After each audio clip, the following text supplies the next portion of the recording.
I think one of the reasons that Democrats, namely Joe Biden, are starting to fail among black voters has to do with immigration.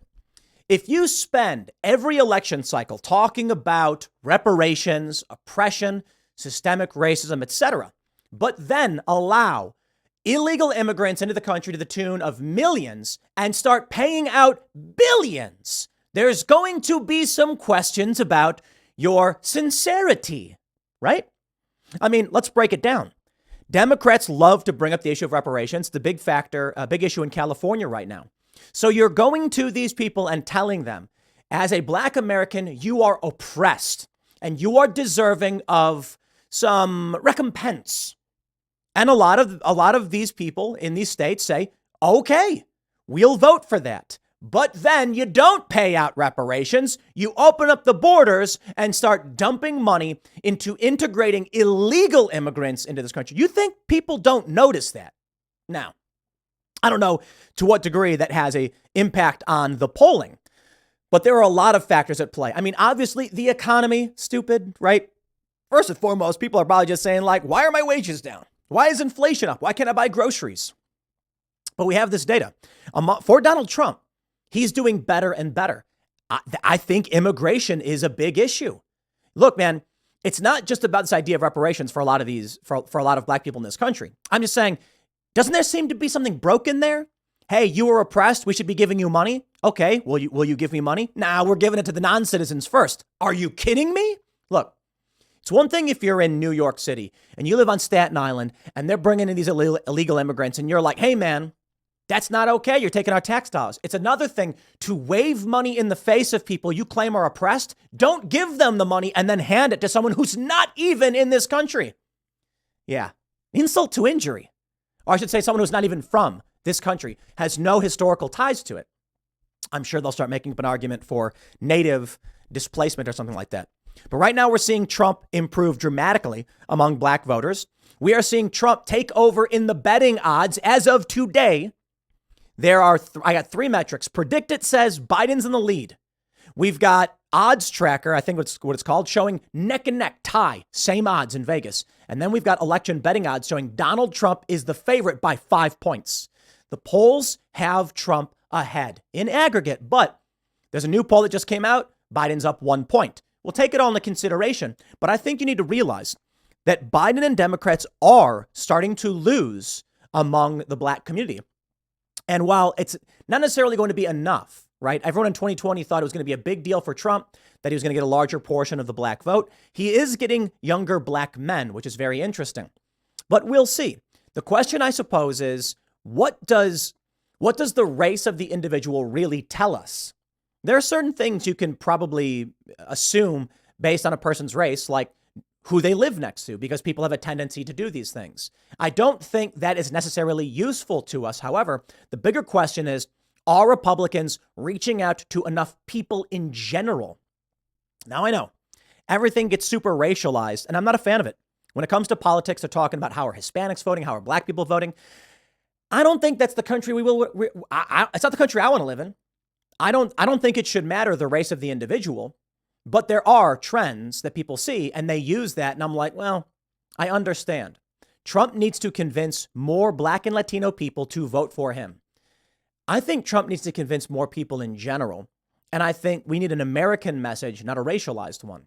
But perhaps for individuals who experience a life as a particular race with different experiences, they're going to demand a perspective closely associated with their struggles. Hence, this is how voting is always going to break down. And for this, looks like Democrats are in trouble. The Post Millennial says Biden's approval rating among black Americans down 17 points. Woo! Yowza! Yikes. NBC, really? Because we got some other polls too. A new poll from NBC News has revealed that Biden's approval rating among black and Latino voters has fallen since his first year in office. The poll found that approval of Biden's job performance has fallen by 17 points among black voters since 2021, from 80% to 63%. Biden's job performance approval is also down from 61% in 2021 to 43% among Latino voters, down 17 points from 43 to 26 among voters with high school diplomas or less, and down 14 among independent voters. Holy crap. Look at this. This is NBC News posting this. Let me play the video for you guys. This, as our new poll shows, the president's approval among black voters is down 17 points since the first year of his presidency. Mr. Biden is also down by double digits among Latinos, voters without a college degree, and independents. And as we mentioned, 59% of Democratic primary voters tell us they want to see a challenger to President Biden. Wow. 59%. Did you get that math wrong? What did you say? Tell us they want to see a percent of Democratic, as we mentioned, 59% of 59% of Democrats want Biden out. So I'll tell you what I'm thinking, man. I'm looking at these prediction odds over here. We got predicted who will win the 2024 U.S. presidential election. And I see we've got Joe Biden with 42 cents, Trump 40, Gavin Newsom at 13.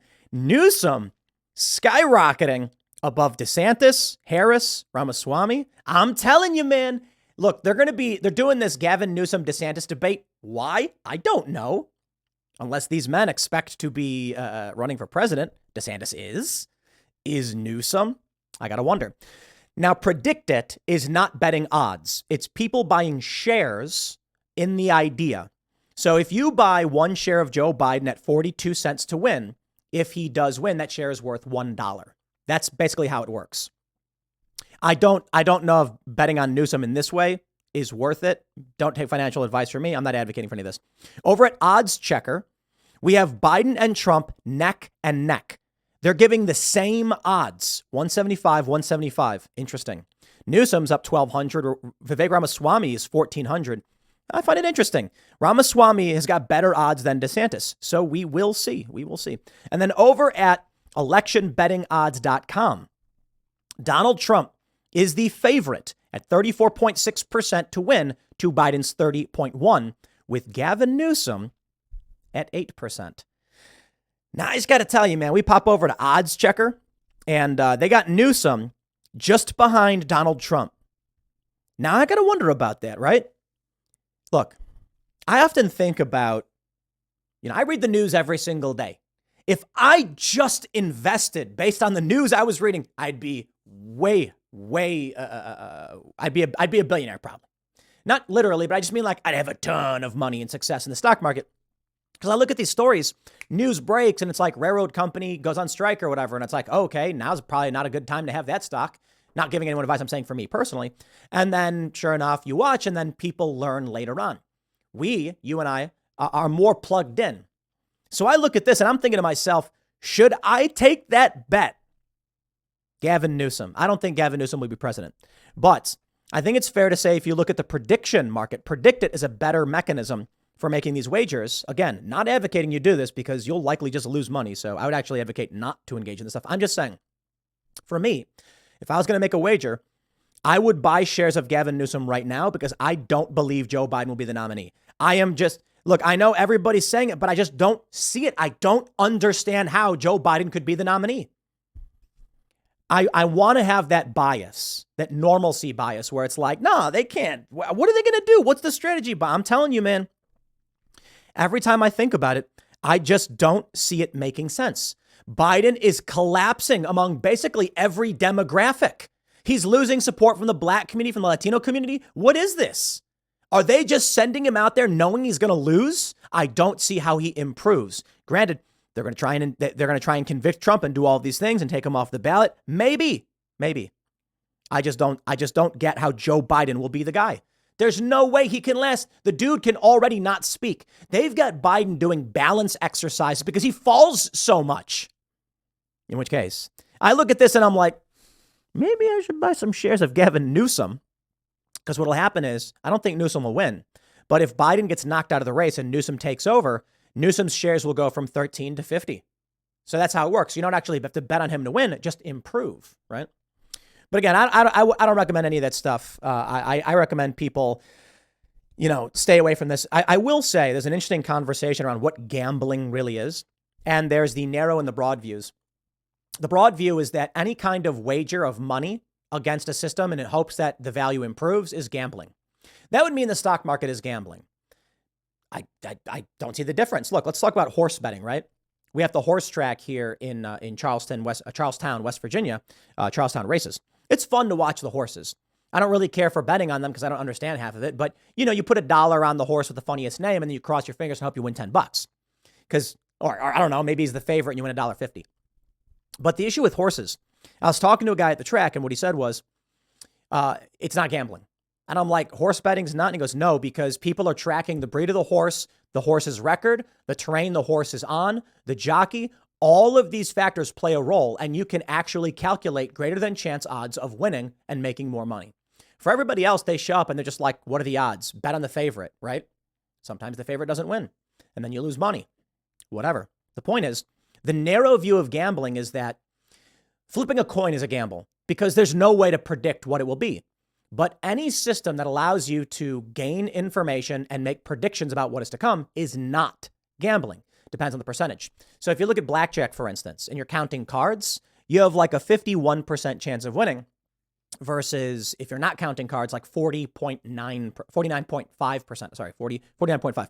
And it's gambling because you're flipping a coin, basically. If you play basic strategy, if you're playing a game like craps where you roll dice, you have no idea. The funny thing is, there are skill shots in craps. People can learn to throw better, and land on certain numbers. But this is why they have rules like the dice have to hit the back wall and things like this. Roulette, all of these games are chance. No matter what you think you can certainly have worse or better odds, but you're not beating the system. However, for something like Predict It, where we know, because we're reading the news, you actually have substantially greater than chance odds of being right and making money. So the question is that gambling? Anyway, I digress. I only bring that up in the context of Predict It. I think there's a move to try and get Predict It banned or something, but I think the whole system is interesting and we will see. What we get with Predict It, in my opinion, is sentiment among those who use the system. I don't know the demographics of a system like Predict It, right? Is it mostly 25-year-old men? Is it mostly 40-year-old men? Who knows? If it was an accurate sampling of the population, now you're looking at some data. But either way, we are experiencing through Predict It wisdom of the crowds, which I think is important. This means that while we don't know the demographics behind who is actually making the purchases on shares in favor of Joe Biden, what we do see is a lot of people making their bets, and you effectively get an ask the audience, like Who Wants to Be a Millionaire. Not always correct, but in the earlier questions, the wisdom of the crowd tends to be correct. Most people are making this bet. Now, the information is based on today and will change. But as of right now, based on all the information available to people making wagers, they think Joe Biden's going to win, despite the fact that the other odds have Donald Trump as the favorite. We will see. Can't say I know for sure. What I can tell you is, oh boy, does it really bother them that Joe Biden is losing black support? First, I want to show you this article from NBC News from 2020. This headline is something to behold. I implore you. This headline should be taught in journalism schools. It reads, Black men shift slightly toward Trump in record numbers. Poll shows. Let me read that for you again. Black men shift slightly toward Trump in record numbers. Which is it? How does that sentence make sense? It's a shift slightly toward Trump. What? If black men shift toward Trump in record numbers, it's not slight, right? They're an amazing article. They say most black men support Biden, but overall, Democrats have been losing black male support since 2008, according to NBC exit poll data. Very interesting, very interesting. Daily Mail reports Joe Biden trails Donald Trump in 2024 rematch and loses key support from independent and younger voters, Daily Mail poll reveals. Donald Trump takes 1 point lead over Joe Biden in a new survey of 1,000 voters, so we have that. Currently over at 538, we can see Daily Mail has been added to the mix, showing Trump up by 1 point, with ABC, Washington Post saying Trump in two polls is up by 9 and 10 points. That is earth-shattering. That is apocalyptic news to Democrats. Right now, Morning Consult with 6,000 registered voters has Joe Biden up 1 point. It is right now it is nearly a statistical tie. However, with the latest polls showing Trump typically ahead, it is skewing in favor of Donald Trump, despite the fact that much of this does in aggregate fall within the margin of error. So we don't know for sure. Can't say we know for sure, but I can tell you, Here's an article from March 8th, 2023. I bring this article up because another video has gone viral of a conversation Joe Rogan had with Patrick Bet-David, where Joe Rogan says, I've already said I'd vote for Trump over Biden. But Joe Rogan did not say, I will vote Trump. He did not. And I think it's because Joe's hedging his bets that it ain't going to be Joe Biden. The Examiner says Rogan would vote Trump in 2024 over Biden and sideshow of diversity administration. This was a conversation, I believe, with Russell Brand. Quote, I would vote for Trump before I'd vote for Biden, just because I think with Biden, he's gone. Like, he's gone mentally, Rogan said. He had previously said he would support Ron DeSantis for president, noting that what he has done is stand up for freedoms. It is really interesting. Rogan, I think, had a hard time during the COVID lockdowns. And just my personal perception, not like anything he said to me, but listening to his show during lockdowns, it was a lot of the same stuff over and over and over again. What do you do? What do you talk about? Nothing's happening. It's just lockdown. And so a lot of people were like, man, it's just lockdown stuff. Well, that was everyone's life. When Ron DeSantis burst onto the scene, I had also said the same thing Joe did, that Ron's the guy. I'm sitting there with the Daily Wire crew a year and a half ago, like, guys, it's Ron. He's got the tact. He's got the leadership. If he runs, it's his to lose. In fact, all the prediction markets had Ron DeSantis ahead. I think it was 2-1. And then Ron launched his campaign and he brought on the worst communications people you could possibly imagine. Well, Ron DeSantis was still doing very well in terms of the leadership in his state, getting rid of these Soros prosecutors. I think he did a fantastic job with the hurricane down in Florida. And I think Ron DeSantis is one of the best politicians we have in the country. I was for a while saying he was the best, but now I'll shout out Matt Gaetz. Matt Gaetz' efforts on single subject spending and standing up to the machine, hands down the best politician we got. Getting rid of these omnibus spending bills is paramount. This idea that a group of people with lobbyist backing, small knit groups like the speaker and whatever, craft a 5,000-page spending bill and say, vote or don't. Like, that's insane. So Matt's doing a fantastic job. But DeSantis, look, when he came out the gate, he did his announcement on X. That was a mistake. He did not create a memorable historical moment. He created something easily forgettable and it crashed. It was a tactical error. Ron should have done a public announcement at a rally. He needed to undergo charisma training. I'm not saying this to be mean to the guy, but his people could not handle the truth that Ron DeSantis coming out on X to a crashed stream and then going, well, I'm here to lead the great American comeback. That is not a rally cry for a nation in distress. Sorry, man. And it's crazy that I'm a huge fan. I would vote for the guy. And this is what you get. Ron now is trailing. I mean, it's brutal. You look at election betting odds and DeSantis is losing to Michelle Obama and to RFK Jr. How did he go from the favorite to what is he in? Sixth place? Man, he's tied with Ramaswamy. Man, Vivek has dropped down quite a bit. He was bursting onto the scene. A lot of attention seems to be waning a little bit since the debate. But I think Vivek could do a good job and pull ahead. But we'll see. I'm wondering who the VP choice will be. And you even have Elizabeth Warren down here. Really, really unlikely. But it is kind of crazy to see that Ron is just completely out of the conversation. And, I had someone saying to me, like, do you think that Ron will be VP? And I was like, no. And they were like, yeah, but why? Everyone likes him. I'm like, no, they don't. Ron's knocked out. This is crazy. Look at this. GOP nomination election chances has Ron at 8.6% now. Yo, that's nuts. Let's jump over to the predicted market and see what they say about the, wow. Remarkable. Ron DeSantis on predicted is tied with Vivek Ramaswamy, and they're both losing to Nikki Haley. Donald Trump now sits proudly at 74 cents. Yeah, I got to say, if you bet on Donald Trump a while ago, last year, you've more than doubled your shares. That's crazy. I actually thought DeSantis might actually take it. Not anymore. Sorry, man. Donald Trump is, he's got some problems. He needs to stop talking about persecution of himself. Well, I should clarify. He needs to stop talking about 2020. I think it is still effective in some ways to talk about the targeting and the persecution and prosecution of himself. Trump coming out and saying, they're trying to arrest me and lock me up. Yeah. I think that's fine. Some people have argued it's not. No, I think it's fine.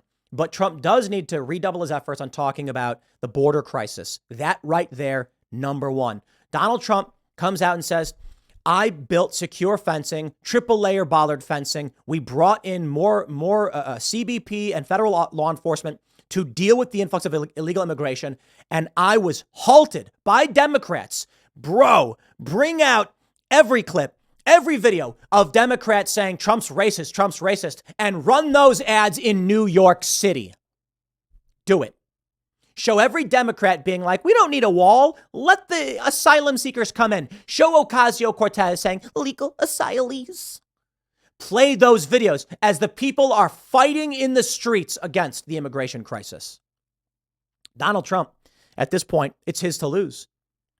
Trump needs only focus on immigration. Ann Coulter was right about that.